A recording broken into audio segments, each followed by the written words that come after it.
In 2009, in the heart of a financial crisis, Calin Rovinescu became the CEO of Air Canada. Within just 10 years, he would lead Air Canada through a period of unprecedented global expansion, doubling revenues, producing record results, creating 10,000 jobs, transforming a multi-billion-dollar pension deficit into a large surplus, and delivering the best stock market performance on the TSX for the decade. He lives for challenges, and he has the ability to see through challenges to solutions and opportunities. And then he also has the ability to execute on that, which is what makes him extraordinary. This 360 degrees of ability, pushing the envelope left, right, and center.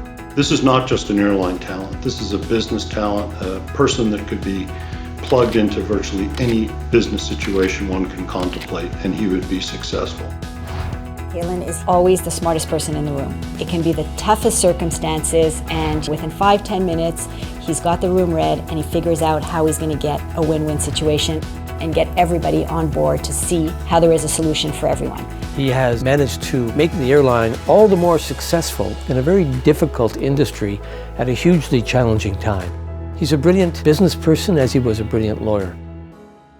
But Calin's life began far from Air Canada's head offices in Montreal. My family was from Romania. My parents and my sister and myself and my grandmother arrived in Canada in 1960 with $60 for the 5 of us, a few suitcases of clothes, and a lot of aspirations and hopes. My father had given us that dynamic, that impression that everything was possible. If you reach out far enough, you can touch the stars. The world is entirely out there for you, and there are lots and lots of different ways to get to that place of achievement. It was not negotiable that I would go to university. After graduating law school at the University of Montreal in 1978 and the University of Ottawa in 1980, Calin began his career at Montreal law firm Stikeman Elliott. It's hard to imagine a more energized culture than Stikeman's was at the time. It was a small firm, and he was at the center of it. And that was an amazingly empowering opportunity. I had exposure to everything under the sun, from the film industry to the pharmaceutical industry to pulp and paper to commercial banks to restructurings. Bold, fearless, adventurous, ambitious. Calin is like a kid in a candy shop. He approaches everything with a sense of wonder.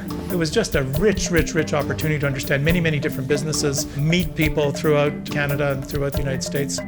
Calin became a managing partner at Stikeman Elliott, lending his talents to many high-profile cases, including the privatization of Canada's national airline in 1989. This is the first major government privatization ever in Canada.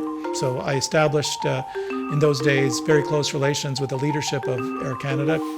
In 1999, Calin joined the Air Canada team once again, fighting off a hostile takeover bid and becoming the airline's chief restructuring officer. There were an incredible number of lawyers, but he stood out and became very quickly my right-hand go-to guy. 10 years later, Calin Rovinescu was offered the top spot at Air Canada, and our national airline was changed forever. He was preordained to become the CEO of Air Canada. It was just a question of when. He just has that natural ability to connect with people, and it comes from a very genuine place. It's not because possibly somebody's watching. It really is because he genuinely cares about people, and that authenticity comes across and, as I say, is a secret weapon. Calin has put the final touches on a truly global airline, a truly global powerhouse. But over and above this tremendous ability to succeed in business, there's a very gentle person. And during the depths of the battle for Air Canada versus Onyx, after unbelievably long days, Calin would head home and play basketball with his son, pushing midnight. We had work to do, but we never took the eye off the ball on family. Far and away, my biggest asset is my family. His family is everything. You see it in his eyes. You know, when he talks about his family, when he talks about his children, the pride he has, that unbelievable partnership he has with Elaine. Recently, along with his wife Elaine, Calin launched a pair of scholarship programs at the University of Montreal and the University of Ottawa. specifically designed to help new Canadians. Calin's a person of social conscience who believes strongly in social justice. He came from a humble background himself. He understands what hardship is, and he wants to use his success to help others. Calin often talks to us about the importance of doing good in addition to doing well. He's a huge believer in diversity and advancing women and other minorities in the organization.